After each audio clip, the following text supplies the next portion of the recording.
할렐루야. 여러분 모두 다 평안한 날들이 여러분 가정과 삶에 늘 함께 하시기를 바랍니다. 예수님은 사랑하는 제자들이 보는 앞에서 십자가에 못 박혀 죽으시고 땅에 장사 지낸 바 되었다가 3일 만에 부활하셨어요. 부활하신 주님께서는 이 땅에 40일 동안 계시다가 하늘로 부활을 승천하시면서 12명의 제자들에게 내가 올 때까지 이 약속을 굳게 잡고 기다리라고 말씀하셨어요. 우리는 주님이 오실 때까지 이 세상에서 주님의 말씀을 굳게 붙들고 믿음을 지키며 살아가는 하나님의 사람들이 되시기를 바랍니다. 우리가 신앙생활하면서 때로는 무언가를 평가할 때 이중적인 그런 기준을 가지고 평가할 때가 많이 있어요. 이중적인 기준이란 좋은 행동과 결과는 내 책임이라고 생각하지만 나쁜 행동에 대해서는 다른 사람에게 책임을 돌리는, 책임을 회피하는 경향을 말합니다.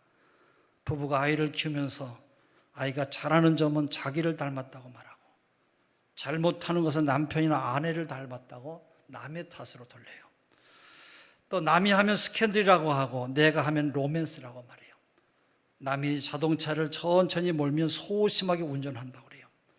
그러나 내가 천천히 차를 몰면 안전하게 운전하는 것이고 남이 차 운전하는데 내 가운데로 끼어들면 저건 죽으려고 한장하는 것이라는 거예요. 또 내가 끼어들면 바쁜 일이 있어서 그렇다는 것이에요. 또 남의 남편이 설거지를 하면 공처가라고 말하고 내 남편이 설거지를 하면 애처가라고 그렇게 말해요. 또 우리 집 사위가 빨래를 하면 딸이 시집을 아주 잘 갔다고 그렇게 말해요. 그러나 내 아들이 빨래하면 며느리를 잘못 들인 것이라고 그렇게 말해요. 이렇게 판단하는 기준이 달라지는 것 또한 이중적인 기준 때문에 그래요. 신학자 유진 피터슨은 그리스도인이 부딪히는 가장 큰 윤리적인 문제는 이중적인 기준이라 그렇게 말했어요. 왜냐하면 주일의 교회에서의 생활과 평일의 가정이나 직장에서 삶이 다르기 때문에 그런 것이에요. 하나님께 감동을 드리는 성도라면 언제 어디서나 우리 하나님 앞에 부끄러움이 없는 삶이 되어야 합니다. 사람들에게 감동을 전하는 그리스도인이 되려면 누구에게나 우리 모두가 부끄러운 삶을 살아서는 안 되는 것이죠. 오늘 이 시간에 이중적인 기준에 대해서 말씀을 하는데 이중적인 기준을 다 극복해서 하나님께도 영광이 되고 우리의 삶에도 복이 되는 신실한 하나님의 사람들이 되시기를 주의 이름으로 축원합니다. 이 본문은 요한계시록 7교회 가운데 네 번째 교회인 두아디라 교회에 대한 말씀이에요. 두아디라는 헤르모스 유역의 헤르모스 강과 지금의 터키의 게티즈 강과 또 카이커스 강 유역에 있었던 도시를 말해요. 도로가 발달하지 않았던 고대 국가에서는 상업이나 공업이 강을 중심으로 발달했어요. 우리나라도 한강을 중심으로 해서 도시가 형성되었듯이 두아디라 지역의 위치와 그 당시 시대 상황을 고려해 볼 때 많은 사람들이 상인들이 왕래하던 상업적 요충지대였어요. 여러 사람들이 왕래하는 도시는 다양한 종교와 철학이 보급되는 그런 특징이 있어요. 그런 분위기에서 믿음을 지켜가던 두아디라 교회는 소아시아 7개 교회 가운데 가장 칭찬을 많이 받은 그런 교회였어요. 내가 네 사업과 사랑과 믿음과 섬김과 인내를 아노니 네 나중 행위가 처음 것보다 많도다. 요한계시록 2장 19절에 말씀하죠. 두아디라 교회는 그리스도인이 갖춰야 될 여러 가지 덕목들을 잘 갖춘 그런 교회예요. 그들은 뭔가 특별한 사업을 하고 있었어요. 물론 구체적으로 어떤 사업을 했는지는 알려진 바가 없습니다만 그러나 아마 이들이 선교 사업을 했는지 아니면 구제 사업을 했는지 아마 나름대로 교회가 해야 될 일에 최선을 다하는 그런 교회였어요. 그리고 두아디라 교회는 사랑이 넘치는 교회였고 칭찬받을 만큼 아주 굳건한 믿음의 반석에 서 있는 그런 교회였어요.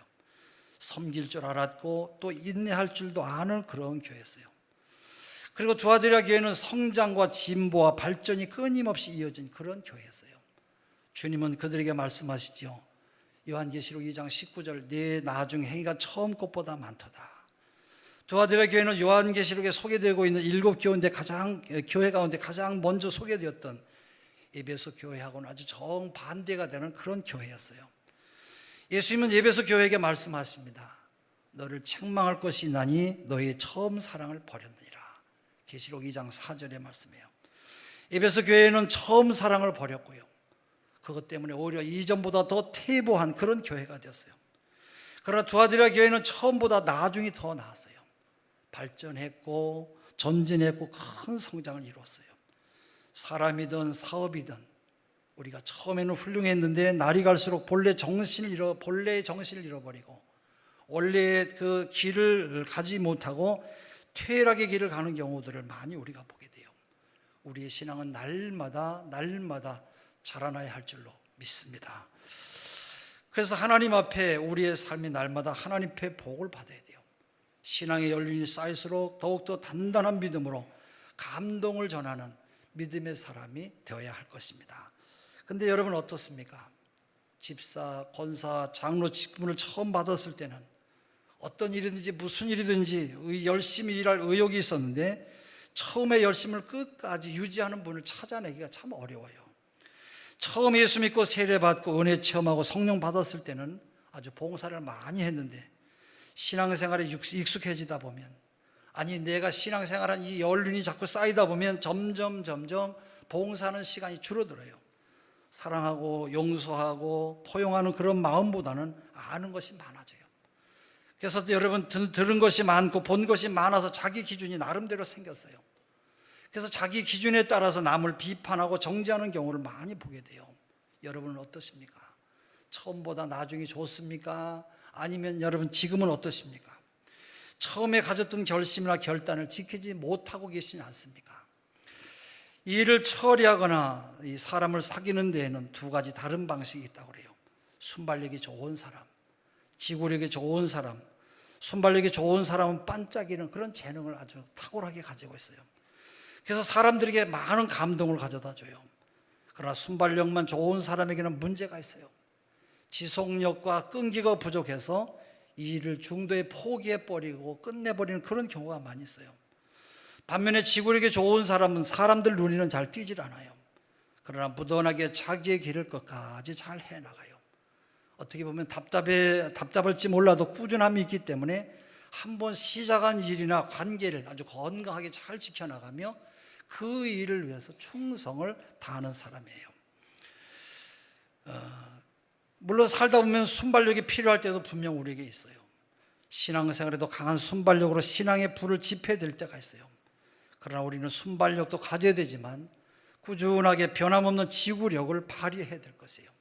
우리 신기천 교회 성도들 도와드려 교회처럼 지구력이 좋은 교회, 지구력이 좋은 성도들이 모이는 교회가 되었으면 하는 그런 간절한 바람이 목사에게 있어요. 할렐루야. 교회에서 대단한 일을 하는 것 같지 않고 또 반짝반짝 화려하게 드러나진 않지만은 늘 그 자리를 지키면서 10년, 20년, 30년 그렇게 자리를 지켜오신 분들이 오늘 우리 교회의 주춧돌이에요. 그런 분들이 계시기 때문에 오늘의 우리 신기촌 교회가 된 것입니다. 근데 교회에서 사역자가 임원이 되면 대부분 임기가 빨리 끝나기만을 기다려요. 진득하게 열심히 일하고 내가 맡은 일이 끝나면 다른 자리에 가서 더 열심히 봉사해야 되겠다, 그런 생각을 가져야 되는데 그런 생각은 하지 않고 빨리 끝나기만 하면 내가 그만둬야 되겠다, 이런 생각을 가져요. 제가 신학지어를 졸업할 때 동기들이 40명 정도 됐어요. 그중에는 지금까지 목회를 하면서 교회를 아주 잘 섬기는 동기 목사들도 있습니다만은 그렇지 못한 사람들도 있어요. 그리고 신학을 공부했지만 직장을 다니거나 사업을 하는 친구들도 있고 대부분 그러나 목회를 하고 있어요. 목회를 하는 친구들 가운데는 한 교회에서 오래도록 10년, 20년 목회하는 친구들이 많이 있어요. 근데 어떤 친구들은 길어야 4년 정도 한 교회에 있다가 이곳저곳 목회지를 옮겨 다니는 그런 친구들이 있어요. 그러니까 한 교회에서 5년, 10년, 20년 목회하는 것은 아주 대단한 일이죠. 세월이 갈수록 아름다운 향기를 바라고 특별하진 않아도 항상 최선을 다해서 열심히 하는 것, 바로 그것이 가장 값지고 귀한 일들인 줄로 믿습니다. 두아디라 교회는 소아시아 7교회 가운데 가장 칭찬을 많이 받았던 교회였어요. 그러나 동시에 책망도 가장 많이 받은 그런 교회였어요. 그것은 두아디라 교회가 가지고 있는 이중적인 윤리 기준 때문에 그래요. 예수님은 두아디라 교회를 향해서 이렇게 말씀하십니다. 계시록 2장 20절인데 우리 같이 한번 읽어볼까요? 계시록 2장 20절입니다. 시작. 그러나 내게 책망할 일이 있노라. 자칭 선지자라 하는 여자 이세벨을 내가 용납하미니 그가 내 종들을 가르쳐 깨어 행음하게 하고 우상의 제물을 먹게 하는도다. 예. 두 아들의 교회 문제는 이세벨이라고 하는 여인을 용납했던 것에부터 비롯되었어요. 본래 이세벨이라고 하는 이 여자는 구약시대 북이스라엘의 왕 아합 왕의 아내였어요. 열왕기상 16장 31절에 나오죠. 이방인이고 바알을 섬기던 제사장의 딸이었는데 바로 자신이 섬기던 우상을 그대로 이스라엘 민족에게 가지고 들어왔어요. 이세벨로 인해서 극심한 우상 숭배자가 된 아합 왕도 우상을 섬기는 왕이 되었어요. 이스라엘 역사 가운데 다른 어떤 왕들보다 더 많은 악을 행한 그런 왕으로 기록하고 있어요. 열왕기상 16장 30절, 열왕기상 21절, 25절 이렇게 보고 있어요. 우리 교회에서도 보면 신앙생활 잘하던 남자 청년이 예수 믿지 않는 아가씨와 결혼해서 신앙생활 하지 않고 아예 교회를 떠난 그런 사람도 있는 것을 봅니다. 반대로 예수 믿지 않던 남자가 신앙생활 잘하는 여자와 결혼하게 되면 교회에 나와서 예수를 잘 믿게 되는 경우가 참 많이 있어요. 가만히 보면 저를 비롯해서 남자들이 아마 여자들의 말을 잘 듣고 사는 것 같아요. 이 사도 요한이 요한계시록을 기록했던 시기는 AD 95년에서 96년 사이로 추정하고 있어요. 그러니까 구약시대에 살았던 이세벨이 죽은 지 약 1000년이라고 하는 그런 시간이 지난 그런 다음이에요. 1000년 전 이스라엘을 어지럽혔던 이 한 여인의 행적이 똑같은 이름을 가진 자칭 선지자라고 하는 이세벨에 의해서 반복되면서 두아디라 교회를 아주 어지럽혔어요. 두아디라 교회에서 활동했던 자칭 선지자 이세벨은 그리스도인들을 거짓 가르침으로 깨워서 음행을 저지르게 만들었어요. 계시록 2장 20절에 말씀하지요. 또 우상에 바친 음식을 먹게 했어요. 또 회개할 기회가 있어도 뉘우치질 않았어요. 계시록 2장 21절에 말씀하세요. 당시 두아디라는 정치보다 상업으로 장사하는 사람들이 많아서 유명한 도시였어요. 상거래가 빈번한 곳이다 보니까 비슷한 업종의 상인들로 구성된 일종의 협동조합 같은 것이 있었어요. 신발을 만드는 사람들, 신발 만드는 사람들끼리 활동하고 빵을 만들어 파는 사람들은 자기들끼리 빵을 만들어서 팔며 돈을 벌었어요. 또 특별한 기술을 가진 사람들은 그들끼리 함께 모여서 공동 이익을 얻기 위한 공동체를 구성하고 있었어요. 그리고 또 각 조합에는 그 직업군에 해당하는 사람들을 지켜주는 수호신이 있었어요. 바로 조합의 회원들은 자기가 가입한 조합의 신을 섬기게 되었어요. 수호신을 위한 제사의식에 참여해야만 했고 또 지나치게 음란할 수 있는 잔치를 제사 후에 펼쳤어요. 그러므로 생업에 종사하는 것 자체가 바로 우상숭배, 음행을 동반하는 것이었어요. 이런 도시 분위기 속에서 두아디라 교회 성도들은 신앙의 갈등 속에 놓일 수밖에 없었어요. 만약에 조합을 탈퇴하면 직장과 사회적 지위를 잃을 것이 뻔해요. 또 반대로 생업을 유지하기 위해서 조합의 일원으로 남는다고 한다면 문란한 이런 잔치에 참여해야 되고 우상에게 제물로 드렸던 음식을 먹어야만 됐어요. 이세벨이라고 하는 이 여인은 그런 상황 속에서 여러 조합원들이 우상 숭배 의식에 참여하도록 권면했고 또 우상에게 제물로 드렸던 음식을 먹게 하였을 뿐만 아니라 교회 안에서 사람들을 잘못된 방향으로 가르치고 지도하면서 자신의 영향력을 교묘하게 교회 안에서 펼쳐나갔어요. 이 모든 말씀들은 존 스타트가 쓴 책 내가 사랑하는 교회라고 하는 책에서 발췌한 그런 내용이 일부 들어있어요. 그런 세상과 하나님 사이의 갈등을 여러분 어떻게 해야 됩니까? 먹고 살려면 우상을 섬겨야 되고 신앙생활 하려면 이것을 버려야 되는데 여러분 어떻게 해야 됩니까? 이런 갈등은 두아디라 교회 교인들만 겪었던 어려움이 아니에요. 지금도 마찬가지예요. 제사 한번 지낸다고 하나님을 버리는 것도 아닌데 눈 한번 찔끔 감고 한번 좀 이렇게 넘어가면 될 것이 이번에 한 번만 절하면 안 되겠냐, 이런 나름대로 합리적인 생각을 가지고 하나님을 교묘하게 떠넘기는 것이에요. 또 주일 예배 한 번 빠진다고 뭐 천국까지 못하는 것도 아닐 것인데 1년 52주 가운데 오늘 한 주만 꼭 빠지자 그러면 어떻겠냐. 또 직장 생활하고 직장 생활하는 친구들과 어울리다 보면 하나님의 가르침과 세상의 요청 가운데서 갈등하게 될 때가 많이 있어요. 그럴 때 두아디라 교회에 있었던 이세벨이 했던 말들이 우리들에게 들려와요. 요즘에 누가 그렇게 고지식하게 신앙생활 합니까? 괜찮습니다. 다들 그렇게 합니다. 뭐 그렇게 별나게 굴 필요가 뭐가 있어요? 너무 그렇게 믿지 마세요. 다 다른 사람들도 다 그렇게 믿어요. 바로 이것이 유혹하는 이세벨의 소리인 것이에요. 옛날 두아디라 교회는 이중적이었어요. 예배 시간에는 경건하게 예배드리는 성도로 살지만 그 밖의 시간에는 먹고 살기 위해서 우상 숭배를 섬기는 것에도 눈을 찔끔 감았어요. 예수 그리스도의 가르침에는 아멘으로 화답했습니다마는 그 아멘은 입술의 고백으로만 그치고 말았어요. 두아디라 교회가 책망을 받았던 이유가 바로 그런 것 때문이에요. 우리를 하나님께로부터 멀어지게 하는 마귀가 즐겨 쓰는 방법이 두 가지가 있어요. 하나는 핍박을 당하게 하는 것이고 또 하나는 혼합주의에 물들게 하는 것이에요. 이스라엘 역사를 보면 그들은 섞이는 이 혼합주의에 약했어요. 그들은 하나님을 버리지는 않았어요. 그러나 하나님께서 이스라엘을 꾸짖으시고 화를 내셨던 것은 그들이 하나님을 섬기면서도 바알과 아세라와 같은 우상을 겸해서 섬겼기 때문인 것이에요. 주일에 교회는 나갑니다마는 또 점치러 다니는 사람도 있고요. 사주 카페에 가는 그런 성도들도 있어요. 그런 사람들은 교회는 다닙니다마는 세상에 섞여서 살아가는 하나님과 우상을 겸해서 섬기는 그런 사람들이에요. 예수님은 순교를 이룬 두아디라 교회에게 말씀하셨어요.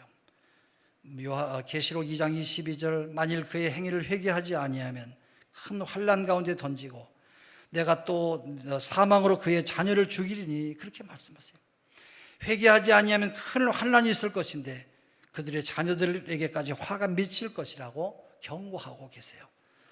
순결한 그리스도인으로 살며 하나님의 마음에 합한 성도가 되기 위해서는 우리 모두는 회개가 필요해요. 우리의 삶을 되돌아보면서 우리를 붙들고 있는 이중적인 삶을 우리가 돌이켜야 될 것이에요. 다행스럽게도 두아디라 교회는 이세벨의 교훈을 따르지 않는 세상과 타협하지 않는 그리스도인들이 남아 있었어요. 그들에게 예수님은 이렇게 권면하시지요. 요한계시록 2장 25절 너에게 있는 것을 내가 올 때까지 굳게 잡으라. 내가 올 때까지 너희가 굳게 잡으라는 것이에요. 여러분, 유혹은 어떤 것이든지 한 번 이겼다고 방심할 수는 없어요. 우리가 한 번 잘하는 것과 잠시 잘하는 것은 누구나 다 잘할 수가 있어요. 그러나 끝까지 우리 주님 예수님께서 오실 때까지 잘해야 되고 이겨야 되고 승리해야 될 것이에요. 예수님께서 칭찬하셨던 사업과 사랑과 믿음과 섬김과 인내의 그 아름다운 신앙의 모습을 우리 주님이 다시 오실 때까지 우리 모두 끝까지 붙잡는 믿음의 사람들이 되시기를 바랍니다. 예수님은 끝까지 잘하는 사람에게 두 가지를 약속하셨어요. 요한계시록 2장 26절에서 28절입니다. 제가 있습니다. 이기는 자와 끝까지 내 일을 지키는 그에게 만국을 다스리는 권세를 주리니 내가 또 그에게 새벽별을 주리라 말씀하셨어요. 끝까지 예수 그리스도의 말씀을 지키는 성도에게는 만국을 다스릴 만한 영향력 있는 사람이 되게 할 뿐만 아니라 어둠과 같은 세상에서 빛으로 밝힐 새벽과 같은 새벽별과 같은 사람이 되는 귀한 능력과 힘을 얻게 되는 것이에요. 우리는 시간이 가면 갈수록 오래될수록 하나님을 향해서 우리의 믿음이 자라야 되고 우리가 하나님의 뜻에 더 민감해야 되고 하나님 마음에 합한 믿음의 사람이 되어야 할 것이에요. 우리 하나님의 약속의 말씀은 우리 모두를 복되게 만들고 우리 모두를 희망의 사람으로 만드는 것이에요. 그렇기 때문에 굳게 하나님의 약속의 말씀을 붙들고 나가는 믿음의 사람들이 되시기를 주의 이름으로 축원합니다. 우리 교회도 하나님의 약속의 말씀을 붙들고 살아가는 사람들이 많은 것을 하나님께 늘 감사하고 있어요. 우리 어떤 남자 집사님은 교회 등록한 지 한 20년 정도 되셨어요. 그 집사님의 간증이에요. 항상 예배 드릴 때는 하나님 앞에 감사하지만 집으로 돌아가면 또 변화되지 못한 자신의 옛생활의 모습 때문에 괴로웠대요. 끊을래야 끊을 수가 없고 끊어지지 않는 마귀의 끈질긴 공격으로 인해서 오늘도 무참히 쓰러지는 자신의 모습을 보면서 항상 괴롭고 너무너무 힘들었다는 거예요. 그러다가 성경 공부를 마치면서 하나님 앞에 이번만은 꼭 변화시켜달라고 기도하고 또 기도했대요. 정말로 신실하신 하나님께서 그런 기도를 들으시고 술, 담배도 다 끊게 하시고 새로운 삶을 약속해 주셨어요. 매일같이 새벽마다 일찍 잠을 깨워서 하나님 성전에 오셔서 하나님께 기도하시고 지금도 우리 집사님은 예수님 이야기만 하면 눈물을 줄줄 흘려요. 콧물을 흘리면서 예수님을 따라가는 완전한 믿음의 사람으로 만들어 주셨어요. 누가요? 하나님께서 그렇게 만들어 주셨어요. 할렐루야. 굳게 하나님의 약속의 말씀을 붙들고 여러분도 하나님을 놓치지 않는 믿음의 사람들이 되시기를 바랍니다. 어제 터키에서 6.8도의 지진이 일어났다고 하는 그런 뉴스를 봤어요. 6.8도면 아주 대단한 것인데, 지금부터 7년 전에 아이티에 지진이 일어났을 때 2010년 1월 13일 오전 6시 53분 9초에 지진이 났는데, 아이티 수도인 포르토포랭스 인근의 지표면으로부터 13km 깊이에서 지진이 발생했어요. 이 지진으로 인해서 아이티의 국회의사당을 포함한 포르토포랭스의 수도입니다. 주요 건물들이 다 붕괴됐고 손상됐고, 감옥과 공항과 병원 같은 시설도 모두 다 폐쇄된 것으로 알고 있어요. 또 포르토포랭스의 교도소가 무너져서 약 4,000명에 이르는 수감자가 탈출했고, 그 당시에 지진으로 인해서 피해를 입은 인구가 아이티 전체 인구의 3분의 1인 300만 명에 이른다고 발표한 적이 있어요. 지진의 규모는 7.0으로 사망자는 22만 명이 넘었고, 22만 명이면 대단한 것이죠. 우리 남구가 40만 명인데 약 남구의 반 정도가 되는 그런 사람이 죽었어요. 부상자 수는 30만 명에 달했다는 거예요. 그때 우리나라도 아이티를 위해서 300만 불의 돈을 보낸 것으로 알고 있어요. 300만 불이면 지금 우리 환율로 계산하면 약 360억 원이 되는 큰 돈이에요. 우리 교회에서도 그것에 가지는 못했습니다만 아이티에 고난받는 분들을 위해서 헌금을 모아가지고 제가 한 250만 원 정도 되는 돈으로 알고 있습니다. 당시 우리 교회 상황으로 보면 적은 돈이 아니에요. 이 돈을 총회 구자에 보내서 그들을 함께 도왔던 것으로 기억하고 있어요. 그 당시 우리 총회에서는 건물이 무너지고 땅이 갈라져서 성한 것이 거의 없었고요. 지진과 잔해를 다 걷어내지 못했기 때문에 시신이 어디에 있는지 찾기가 매우 힘들었다고 그래요. 또 여러 나라에서 많은 선교사들이 나와 있었고, NGO 단체에서 파견한 사람들이 무너진 건물을 다시 짓느라고 아주 고생을 많이 했다는 거예요. 근데 중요한 것은 그 당시 우리 한국 교민 청년이 캐나다에서 살고 있었는데 아이티가 어려운 일을 당한다는 이야기를 듣고 아이티 지진 구호를 위해서 봉사자로 참가했다가 원더걸스의 선혜라고 하는 친구와 사귀게 되었다는 것이에요. 언제가 신문에 보니까 선혜가 이 선교 활동하는 이유는, 이 IT 선교 활동을 하는 이유는 성공에만 집중했던 내가 부끄럽다. 그래서 나는 하나님 앞에 이제 내 삶을 바꿔서 살아야 되겠다고 그렇게 고백했다는 거예요. 그리고 원더걸스 선혜가 결혼 후에 선교 활동에 대한 계획을 밝혔는데, 이 선혜는 원더걸스 공식 팬 카페에서 우리 부부는 올해 7월에 IT에 다시 들어가서 약 5년 동안 IT에서 지인에게로 했다는 거예요. 그 당시 선혜는 죽어가는 IT의 수많은 사람들을 보면서 그동안 개인적인 성공에만 집중하고 살았던 자기 자신이 너무 부끄러웠대요. 그리고 결혼을 하고 아이를 낳는 이 모든 과정 가운데도 내 마음은 점점 더 확고해져 갔고, 이제 남편과 함께 전도를 위한 NGO 단체를 설립해서 제2의 삶을 시작하려고 한다며, 연예인으로서의 모든 활동도 이런 목표의 연장선상에서 해나갈 것이라고 자기의 계획을 이렇게 말했어요. 물론 여러분, 사람이 이런 마음을 가질 수는 있어요. 그러나 화려한 무대 생활을 했던 가수가 선교사를 만나서 IT로 선교사로 떠난다고는 이런 결정에 나는 그것을 읽는 순간에 내 마음에 소름이 전율이 흘러넘쳤어요. 이 글을 읽는 순간에 나는 그만 감동이 되어서 그 부부를 위해서 기도하게 되었어요. 하나님, 멋있게 하나님 마음에 합한 삶을 살려고 하는 이들이 변함없이 더 많이 봉사하며 사는 것에 대해서 하나님께서 언제나 기억하시고 돌봐주시면 좋겠습니다. 하나님, 참으로 이런 귀한 사람을 우리나라에 세워주신 것을 너무너무 감사합니다. 기도했어요. 우리 예수 믿는 사람들은 교회에서나 세상에서나 변함없이 꾸준하게 많이 성장하는 하나님의 마음에 합한 그런 믿음의 삶을 살아야 할 것이에요. 주님이 오실 때까지 이런 귀한 일에 쓰임받는 하나님의 사람으로 살아가시기를 바랍니다.